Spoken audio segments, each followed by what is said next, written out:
ድሕሪ 20 ደቂቕ ክጅምር እዩ ንክትከታተሉና ንዕድም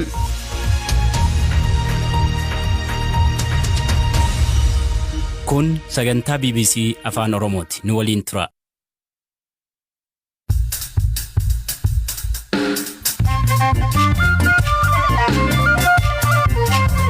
Biyyoolii Maleeyyooyaa dhaggeeffattoota raadiyoo BBC afaan Oromoo nu dhiyaadhaa bakka nu dhaggeeffachuu jirtan cufaatti sagantaan keenya am jalqaba. Guyyoota muraasa keessatti lammiileen Itoophiyaa 130 ol keenyatti qabamu. Saadii damee afur keessatti nyaata yeroo tokko nu kennanii hojiif nu fidanii jetti wanni isaan beekan tokko jiru cufanii mana dubanti cufanii akkasitti taa'u malee odeeffannoo hawaasni kenneen poolisiin to'ate. Jimaata dabree manidhaati ka gadhiifame obbo Dajanee Xaafaa dubbifne. Ani biyya kana keessatti umurii koo guutuu waggaa 27 yeroo 14 manidhaan ani biyya kana seene yeroo 14 bar tokko adabameen beeku.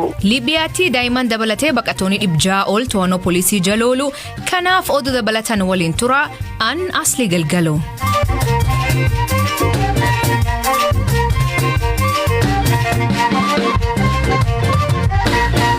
Dhaggeeffattootni oduutiin jalqabaanii waancaan Afrikaa akkaan eegamaa ture kaleessa sagantaa baniisaa oowwaa fi midhaaga ta'een magaal guddoo Kameruun Yaawundeetti banam.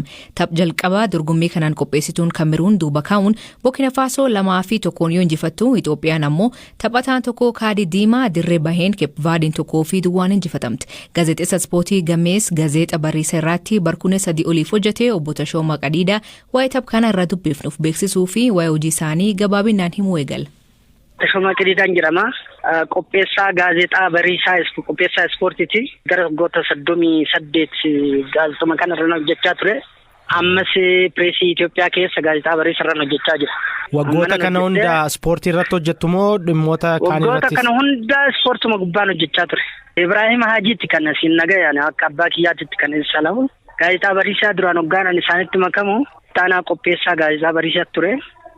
Isatu harka kiyya naqabee akkanaan gaazexaa kanarratti hojii ispoortii kana hojjedhu kan godhe Ibrahim Hajiitti.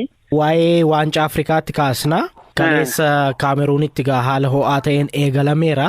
Achi immoo Itoophiyaan Keep Verde waliin taphattee 1-2 injifatamteetti. Mee gabaabinumatti tapha kaleessaa akkamiin ilaaltan? Itoophiyaan kaleessa ramaddii tokkoffaa keessatti Kaameruun, Burkina Faso fi Keep Verde wajjiniin. Keep Verde'n seenaa kubbaa miilaa Afrikaa keessatti illee iddoolee hin qabdu. Biyya xinnoodha. Haa ta'u malee Itoophiyaan kaleessa waggaa isii wajjin taphattu akka ilaalletti taphni gaarii ture. Taphni gaarii ture jechuun maasitti fakkaatee ijoolleen teenya kubbaa walirraa fuudhuuf baay'ee tokko carraaqaa turanii. Haa ta'u malee kubbaa kiyyoo keessa buusuuf isa wanni qabxiin guddaan daqiiqaa 90 taphattee 90 san keessatti hoo kubbaa kiyyoo keessan buusin inni akka wannooti akka qabxiitti hin qabamu. Kanaafuu kaleessa Itoophiyaan odoo akkuma taatee yookaan walqixallee baate sila tapha itti aanuuf carraa qabaachuu hin dandeessi. Taphni itti aanu immoo maasitti fakkaate Kaameruunii fi Burkina Faso wajjin taphatti. Kaameruun kanaan dura waancaa kubbaa miilaa Afrikaa yeroo 5 kan fudhatte. Burkina Fasonis taanaan sadarkaa Afrikaa keessatti iddoo olaanaa kan qabdu amma yeroo ammaa kana humna qabdu jechaadha. Garuu Itoophiyaan tapha kaleessaa kanarratti odoo Keep Verde akkuma taatee odoo qabxiisu garagalee sila carraa itti aanuuf hamileen isiitu guddaa taasisa. Maali wanni biraa haafu Kaameruunis dadhabdu Burkina Faso wajjiniin akkuma taatee yookaan walqixxas bahuu hin dandeessi mo'achuus hin dandeessi. Garuu hamileen kaleessaa kun kan isii qofoo ta'an uummataallee baay'ee tokkoon gochaa ture. Taphni isaan taphatan dirree keessatti akka gaarii ture. Garuu gurbaan sun daqiiqaa 7ffaa irratti kaardii diimaadhaan achi bahuun isaa hamilee ijoollee baay'ee tokkoon gochaa ture. Nama 10 taphatanii.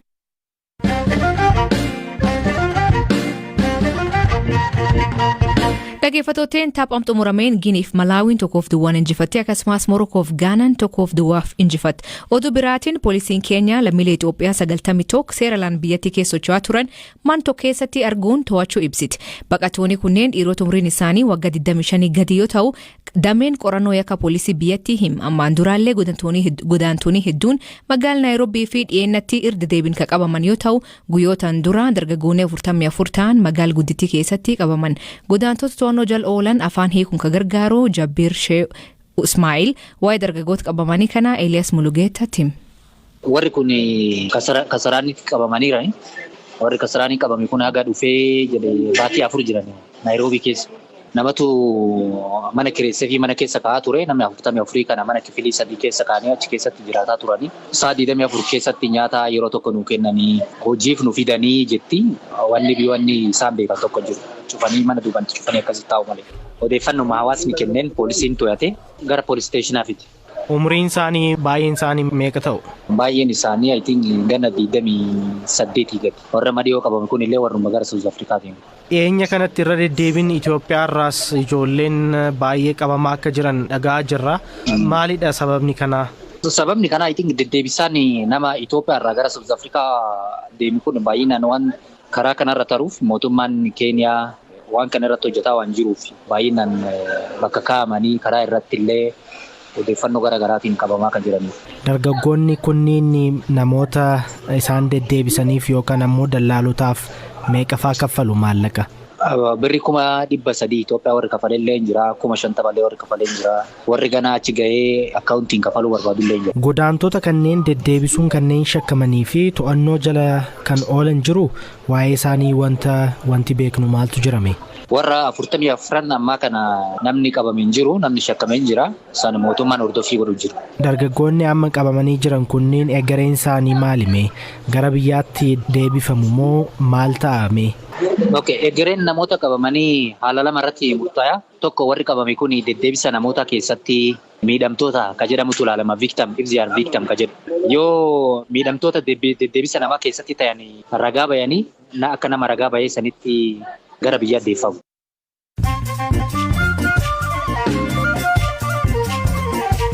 Dhaggeeffattootni ammoo gaggabaaboo addunyaa isanii dhiyeessaa jalqabaanii humni nageen Liibiyaa baqatoota ji'ootaaf wajjirri UN ka ture duraatti hiriira bahaa turan irraa humnaan kaase. Sakateenis ganam kan tureen namoonni 600 ol mana hidhaatti galfamuu himan. Namoota hidhaman kan keessaa daa'immanii fi dubartoonni ji'a 4f gargaarsa gaafachaa turan keessa jiraachuu himan. Finciltoonni naannoo kaaba Itoophiyaa TPLF Eertiraan kaaratti Tigraay irratti lolbanuu him. Dubbi himaan TPLF obbo Getaachoo Radaan fuul Tiwiitarii isaanii irratti Eertiraan gam kaablitti naannichaatti haleellaa haaraa eegaluu ibsa. Sababa haleellaa qilleensaa kanaan wal qabatee dhaabbileen gargaarsa namoomaa kaablitti godinicha keessatti sochii addaan kutuu isaanii UN beeksise. Waggaa lamaa eegii sababa koroonaaf cufame manneen barnoota Uganda arbanam.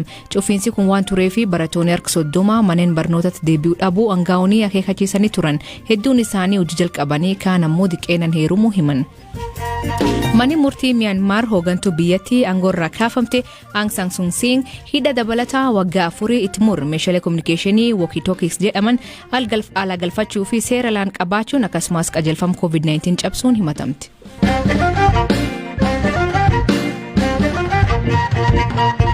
Turtii hidhaa waggaa tokkoo fi ji'oota jaambooda jimaas dabree hidha irraa ka gadhiifaman qondaalii kafaa'oo abda janeexaafaa akkaataa itti gadhiifaman ilaalchisee yaadisaa BBC kenna. Qaamni nama reesiis hin jiru ka jedhu abda dajaneen waa'ee gadhiifamuu isaanii qaamni mootummaa dursee itti himee akka hin jirre dubbata. Waa'ee keen Habtaamuu Xibaabuu gadhiifamuu isa dabalatee dhimbira irratti dubbisa. Akka muuxannoo mana kanaatti sa'aatii 11 walakkaatti manatti ol gallaa gara galgalaa jechuudha. Sabooda mana sitti cufu ganama sa'aatii 12 taa'u nuunni sa'aatii 11 walakkaa mana gallee halkan sa'aatii 1 walakkaatti mana bananii oodili wanta kana dura hin beekamne jechuudha. Sabooda anaa fi Sibaas Naggaa mana tokko jirra ture. Dajanee Xaafaa fi Sibaas Naggaa bahaa qodaa keessan fudhaa jedhanii naan waaman. Ani yeroo sanatti maaliif akka waamame hin beeku. Tuuttaadhuman uffadhuu fi kitaabaan akkan dubbisaa jirutti tuuttaaf kitaabuma fudheen bahee innaan bahu qodaatee fudhuu bahee jennaan lakkani. Iddoon deemus hin beeku waan ta'eef akkasumatti iddoo sin nageessitan hin deemaan jedhe. Kanuma hin beeku. Kanaa booda gara alaatti ba'anii naan gadi bahu ijoollee warri gareen keenya oddoo 3 jirraa gareen Jawaar nama 5 gareen iddoo biraa nama 13 dura 14 turanii ani kophaan ture. Gara waggaa fi wayii kophaa koon ture booda mucaa wayii natti naa fidanii garee keenya keessaa mucaa sana wajjin wal faana naa baanu warri garee namni 13 sun yaa'aa jiru. Isaa booda yookaan nu yaatu yookaan immoo akkuma oduu tokko dhageenyu iddoo biraa nu geessu an jedhu sana shakkiin of keessaa qaba ture. Mee himanni keessan adda citeeraa jedhame amma mootummaan akka beeksiseetti maal jechuudha kun akkamitti hubattan sin? Miirri isinitti dhagahame hoo maali? Akka nama dhuunfaatti achi ba'uun duras badii hin qabu. Ani biyya kana keessatti umurii koo guutuu waggaa 27 yeroo 14ffaadha maneedhaan ani biyya kana seene yeroo 14 bar tokko adabamiin beeku naamusaan adabamiin beeku garuu jireenyuma keessatti siyaasni biyya kanaa gar tokko garan taanitti deemu anuma fiiganii qabuudha han barame duras rakkoo hin qabu ba'uudhaafis ani yakkan qabu himannaa sobaatiin addaan kutanii jedheen amanaan akkasitti kanaaf ani ba'uu gaariidha garuu ani ba'u rakkoo biyya kana keessa jiru hiikaayyaan jedhu yaaddoon qaba yoo kun calqaba ta'e baay'ee natti tolaan ilaalla waliin garuu hiikamni koo qofti rakkoo biyya kanaa kan Oromoo san Itoophiyaas rakkoon biyya kanaa eessa ga'e jedhu iddoo rakkoon biyya kanaa ga'e sana hiikaayyaan jedhu hunda keenyaaf gaariidha. Mee kana dura dhaddacha irratti isinis taatanii kunneen isin waliin himatamanii turanii himanni isin irratti saaqame himata siyaasaa ta'uu marii siyaasaatiin yookaan immoo fala siyaasaatiin kan furamu akka ta'e himaa turtanii tarii mootummaan isatti amaneet nu hiike yookaan nu gadhiise jettanii amantu yaadni mootummaa jijjiirameera jettanii yaaddu? Biyya kana keessatti waraanni dhaabbatee namni walii galaa hunduu namni biyya kana na ilaallate jedhu akka mariitti seenu hammiidhame akka deebi'ee ijaaramu rehabilitation reconstruction akka ta'u dimokiraasiin biyya kanatti akka babal'atu yoo ta'e malee biyyi kun akkaataa kanaan deemuu hin qabdu hin jedhu intarastii qochi keessus taa'ee ibsaan ture ammas kanuma ani qabsoon karaa nagaa wayyaa namni yoo nagaa uume wayyaa biyyoo nagaa uume wayyaa addunyaa keessatti warruma nagaa uumanitu karaa dheeraa deemanii isa kana fedhii koo qofatu hin ta'in saayinsiin addunyaan itti jiraatu waan ta'eef saayinsii kana maqsuu hin dandeenye. Egaa fedhiin immoo achiin jiru maal akka fakkaatu walumaan ilaalla. Jimaat Dabree Jawaar Mohaammed dabalatee hooganoonni paartii KFO fi namoonni isaan waliin himataman hidhaa qaaliitti irra gadhiifaman. Himannaan isaanii addaan cituun maan jechuu Firaa'ol Balaayee abukatoo isaanii keessaa tokko ture Abkaadir Bulloo dubbifte.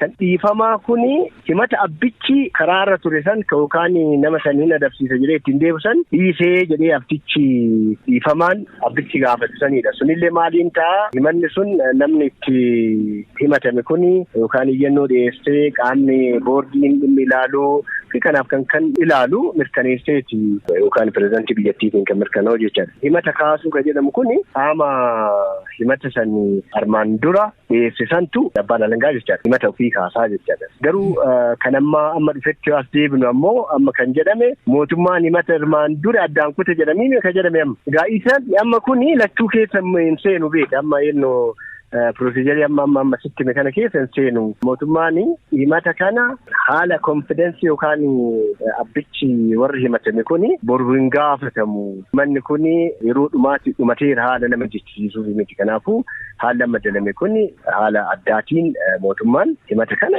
addaan kuteedha. Addaan kute jechuun ammoo yoom sochoosuu danda'a, yoom maal godhuu danda'a, aangooni waan kana dhiisuufis taate itti fufuu kan mootummaa ta'a jechaadha. Kana. Akkamiinidha kan manni murtii nama akkamitti isaan ilaala innocent jedheetu fudhataanii kana booddee akka homtuu irra hin jirretti ilaalamu? Yaa kun wanti beekamuu qabu asirratti namni shakkamuun ani atilee shakkamuu hin danda'a eenyullee shakkamuu hin danda'a. Namni tokko yakkama ka jedhamu eegaa manni murtii aangoo qabu gadi taa'ee dhimma isaanii ilaalee falmii godheeti murtii irra kennee ebalu yakka kana dalagee jira. Kanaafuu namni kun yakkamaadha erga jedheen booda namni tokko yakkama ka jedhamu. Yoo san hin taane shakkamuu qofa dhiisi osuma falmii irra jiru ragaan fedhe haga dhaga'ee haga abbaa seeraatu abbaa murtiitii afaan hin baanetti namni kun qulqulluudha jedhamee laakkaa'ama. Kalee shakkamee mana murtiitii gadhiifameef qofa yakkamaan jedhamu jarri kun afaan seeraatiin qulqulluudha nama yakka wayituu hin dalannee jedhamee fudhatama. Kana booddee